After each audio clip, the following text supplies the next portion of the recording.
much, Adriana. Thank you for inviting me. Thank you to the Price College of Business and to University of Oklahoma. So, trade-based money laundering in a pandemic. Three elements: money laundering, trade-based, pandemic. We'll talk about each one. And we'll start with Trevor Noah's book, Born a Crime, about his childhood in South Africa, autobiography, outstanding book. What the heck does that have to do with our topic today? Because money laundering is always born out of a crime. It is always criminal proceeds. Money laundering of your paycheck is not money laundering. There's no such thing. It has to be starting with an illegal act called a predicate crime, in the US specified unlawful activity. So start with illicit activity, and then you got to do something with it. Well, what you have to do with it is you have to hide it, conceal it, disguise it, transfer it, move it, give it to your mother, your sister, your wife, your husband, maybe even your brother-in-law, who might be watching me today, my only brother-in-law, and therefore I call him my favorite brother-in-law. And you give it to your brother-in-law because he has a different last name than you do, particularly if you're a corrupt politician. That's all money laundering. So there are three types. This was defined by the Financial Action Task Force. Bruce Zagaris, thank you, Bruce, for introducing this subject. Bruce Zagaris talked about the Financial Action Task Force, FATF in English, and their 40 recommendations. And yes, it's all about money laundering and terrorist financing and financing of weapons of mass destruction. So how many of those 40 recommendations deal with trade-based money laundering, you ask? And the answer is none. And yet, how important is trade-based money laundering? Well, it's one of the three major avenues. This is what FATF said.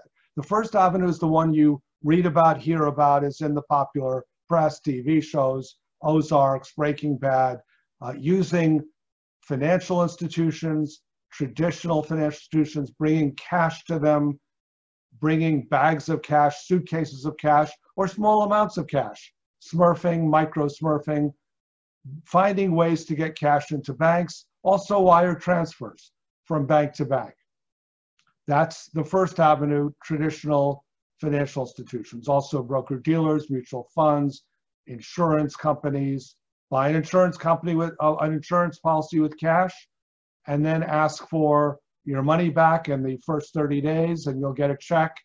And how good is that? You now have a reason to show the bank that this is not illicit.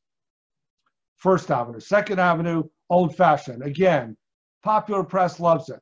Bags of cash, suitcases of cash, bringing cash across borders. Banks do this all the time. It's called bulk cash transfer. Bulk cash transfer. Great way to launder money. Old-fashioned, yes, you can discover it with dogs, but there's so much pre-pandemic, so much international trade, so many people traveling, couldn't check all their suitcases. A little more difficult now in terms of suitcases, not so much with international trade. Can't check all those containers. A single container ship can carry 20,000 containers. A single ship. Huge numbers. Nobody can check them all. So what is Customs and Border Patrol do in the US and every customs agency in any other country? They check less than 1%. So I digress. The third avenue of money laundering, the one you hear least about, huge, huge, so huge we have no way of measuring it except to say it's really big, is trade-based money laundering, using a trade transaction to move money inside or outside of a country. How do you do that? Many different ways. One, you change the invoice price. Whatever the real price is, you want to get money. You're the receiver. So you sell something that's worth $1, say a watch, and you call it a Rolex. And so all of a sudden, the buyer has to send you a lot more money. You pocket that money, you have a reason to receive a wire transfer. That's called over-invoicing, under-invoicing. The reverse, you sell Rolex watches for $1 and call them throwaway plastic watches, and nobody checks, and the person receiving it gets a watch for $1 that he or she can sell for $100, $1,000, $5,000. Pockets the money. Rationale for the transaction. Over and under invoicing. One type of trade-based money laundering. Haven't gotten to the pandemic yet. We're going to get there. But let's start with the basics. Other types of trade-based money laundering. Phantom shipments. No shipment at all. You just tell the bank you're expecting money, and you tell them that it's to pay for things that you've sold. How do I know this happens? Because in real life, I'm an expert witness in civil cases, and I was lucky enough to be hired by the U.S. Attorney's Office of the Southern District of New York. They're the famous Manhattan U.S. Attorney's Office. Preet Bharara, the best-known U.S. attorney. It was under his leadership that I was retained as an expert, not by him, but by an assistant U.S. attorney.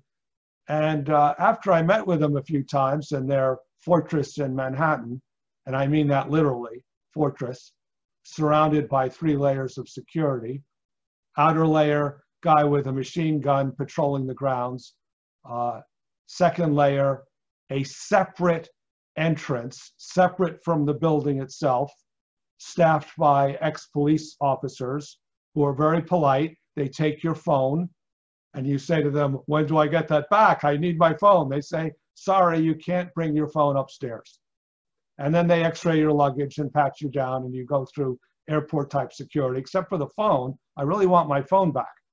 So then you enter by walking a long walkway, and eventually you get to the building. So that means if you penetrate to that outer layer, all you can do is blow up or kill a few people who have nothing to do with the U.S. Attorney's Office, and you're nowhere near it.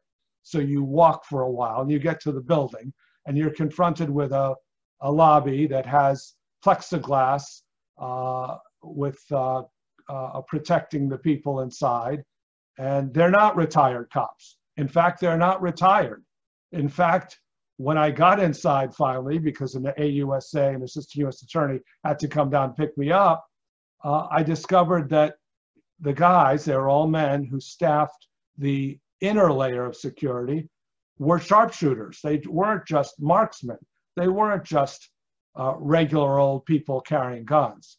I discovered this when I went to the men's room from an office on the first floor, and I was stopped by one of these guys, and he said, excuse me, could you tell me, very polite, would you mind telling me where you're going? Because I was heading toward the elevators, and I said, to the men's room. He said, oh, okay, and then watched me to make sure I didn't get in an elevator.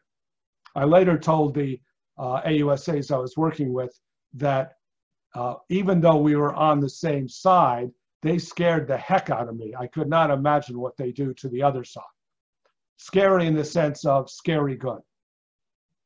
So trade-based money laundering, phantom, never existed. There was no trade transaction. There was simply a SWIFT message, that is the messaging that banks use in international transactions to talk to each other, a SWIFT message that said this was a trade transaction. Why do that? Because that way the receiving bank won't ask any questions.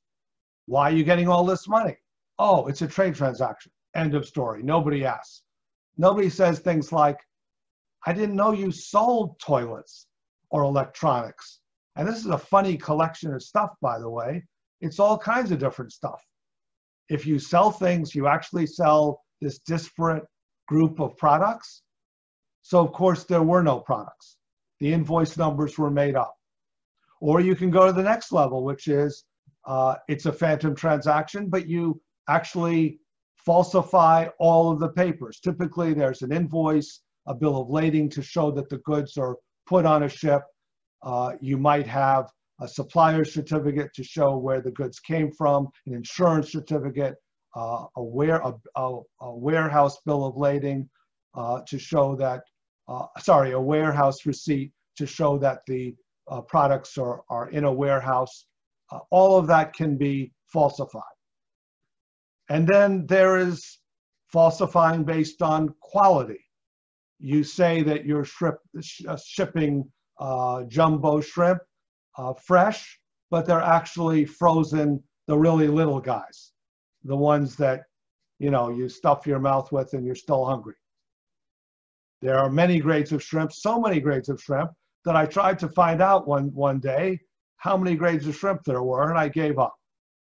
Frozen, fresh, big, little, small, in between. Different countries, different prices, all different prices.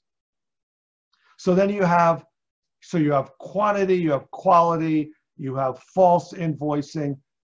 Any way you can dream up to falsify a transaction, somebody's done it in a trade-based money laundering transaction. I can't think of them all, neither can you. The crooks are always ahead of us. I used to worry about these kinds of conferences, like the bad guys will learn stuff. No, then I learned more about the bad guys. They're way ahead of us. The stuff they do, amazing. You'd never think of it. I can't believe that. They did that, people bought that. Bernie Madoff, for years, sold investments that gave an above market return and people went along with that. Heck, he was lionized. Nobody said, you're the only one in the whole world who can do this. How do you do it? No bank said, I don't see any investments. There weren't any. So that sort of fraud combined with trade, very, very effective. So that's trade-based money laundering. And it happens all the time. We can't check it. It takes 2 customs agents up to 2 days to check a single container. Remember, I told you earlier, those container ships have up to 20,000 containers. So 2 customs agents, they're not going to open up a container, take everything out. So what happens when they do? How do they know that that computer is the most cutting edge computer around with the fastest chip possible and the huge amounts of RAM and the hard drive that's terabytes? They don't know. Could be that, could be the opposite. Could be old stuff inside that just been recycled with a new outer shell. Or it could be just something that looks like a computer and inside is stuffed cocaine or heroin or who knows, chloroquine. Could be anything. We'll get to chloroquine in a few minutes. So trade-based money laundering, very, very effective. But one way to catch money launderers, not the only way, one way to catch money launderers is to look at the price of the product. Is the price they're showing real? Does it look real? Or is it an outlier on a bell curve? Don't ask me anything about statistics. Ask those 2 guys who just spoke. I couldn't tell you what a bell curve was and what it represented. All I know is if you're at one end or the other and not in the middle, you're an outlier. And that's true with prices. So why does that matter in a pandemic? Because prices are gyrating. They're all over the place. Price of oil was negative at one point. Crude oil, negative. That hasn't happened, at least as far as I know, in my lifetime, and I'm old. Bruce Zagaris is older, but I'm old. Thank you, Bruce, for making sure that I spoke at this conference, and Adriana Sanford for accepting Bruce's recommendation. So that doesn't happen very often. We heard earlier about food security. Yeah, prices of foodstuffs gyrating. Everything from pasta and rice, which supply a very high percentage of the world's calories, to the point where you can't find the stuff. Rice was not available in the US for a while. Toilet paper, we've already heard about, everybody knows about. All sorts of industrial business toilet paper, turned out it was just a mismatch with demand. It wasn't that there was a shortage of toilet paper, it wasn't in a form that was available to consumers. So if prices are gyrating And yet, I just told you, which happens to be correct, that one way of finding out whether something is a trade-based money laundering transaction is by looking at the price. But if the prices are gyrating, then how are you going to figure out whether the price makes sense or not? Answer, very, very difficult. And then you get to PPEs, personal protective equipment. Everybody talks about it. Global shortage, very little made in this country. Of the PPEs made in this country, for example, by 3M, they're just overwhelmed with demand.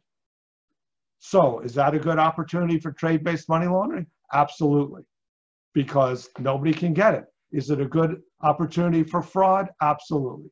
All sorts of advanced fee frauds, which I also call supply chain fraud, or you could also call it supply fraud in terms of availability. You say you have access to the PPEs, you don't. You say you're a dealer of 3M products, you're not. That was a recent case that the Southern District again in New York prosecuted, where somebody said they had access to PPEs through a 3M dealership. Whole thing was bogus, but of course they wanted payment up front. Who doesn't? And sometimes it's legitimate to get payment up front. So a pandemic-related fraud that could easily have become a trade-based money laundering transaction because you're not actually shipping anything, you don't plan to. But what if you are shipping something because you want to show that you actually have the goods, and yet it's not an N95 mask, which filters out 95% of the particulate matter. It's an N1% mask. It filters out almost nothing. It's a piece of junk that looks like an N95, maybe has the 3M logo on it. Counterfeit. Maybe has the logo of some other big company. Maybe it looks and it has the same color and feel, but actually it's made out of materials that don't filter anything. So pandemic fraud and pandemic trade-based money laundering. What about chloroquine and hydroxychloroquine? Politicians all over the world talking about, not just the US, Brazil, everybody talking about chloroquine. What a miracle drug. If you hear a politician pushing a drug, you might want to think twice. Like, really? I'm going to go to a politician for my health care? I don't think so. It's bad enough you have to go to a doctor. Now you're going to a politician, taking their recommendations. Where did this come from, chloroquine, hydroxychloroquine? Answer, France. Do all bad things come from France? Not at all. This particular thing, this particular recommendation from a French researcher. Very well thought of up to a point, but then it turns out that his studies were way too small. But that forced huge numbers of studies all around the world. And it turned out that chloroquine and hydroxychloroquine could actually be dangerous to your health. And yes, a recent study was discredited that said it was dangerous, but a lot of other studies have not been discredited. France has banned it completely. I think Germany also. Why do I care so much? Because I've taken chloroquine. It's an anti-malarial, among other things. I've taken it for trips to Ghana fairly recently, a few years ago, and it knocked me out. It literally knocked me out. I could not move. Easy response, don't take it anymore. There are other anti-malarials. It can be a very powerful drug. Who's selling it? Everybody. You see sales of chloroquine, it might be real chloroquine or hydroxychloroquine. In my view, still a fraud, not recommended medically. Off-use, off-prescription usage for COVID-19.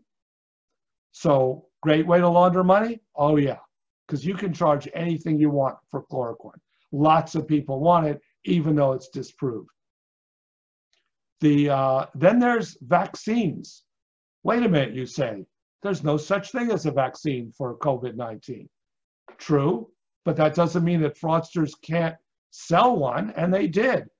One of the first US Justice Department cases of fraud in the pandemic was for, of all things, a WHO World Health Organization vaccine. And wow, I mean, that's fantastic. And the best part of it was the fraudster, the website said, all you have to do is send $4.95. This is a public service. But by the way, before we send it to you, we need your complete personal identifying information, and we need your credit card with those 3 little numbers, and throw in your social security number while you're at it in the US. And now we've got the perfect recipe for identity theft. And how good is that? There is no vaccine. Do research before you order anything medical, assuming that anything medical on the internet having to do with COVID-19 is bogus. Assume that. It'll help a lot. And then Google something. Let me tell all you youngsters out there, and to me, everybody's a youngster because I'm old, that the Google and search engines are so easy to use that the flip side of Google is, why didn't you do it? You didn't Google it first to find out if it was real? I get emails all the time. You got to look at this video. You look up the name of the group who is hosting the video, and it turns out they're bogus. They do illegal, illicit things. So no, I'm not going to listen to that. But all it takes is Google. So use it. If you get nothing out of this today, use Google for things that you don't normally use it for, which is basically everything. So trade-based money laundering in a pandemic, prices, fabulous. Anything goes. Quality, fabulous. Nobody knows. You look at it, looks like chloroquine.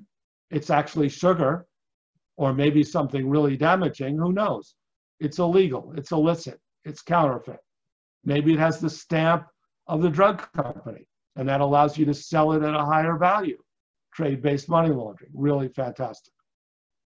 Went to a conference once. I should say I crashed a conference once. I wasn't invited.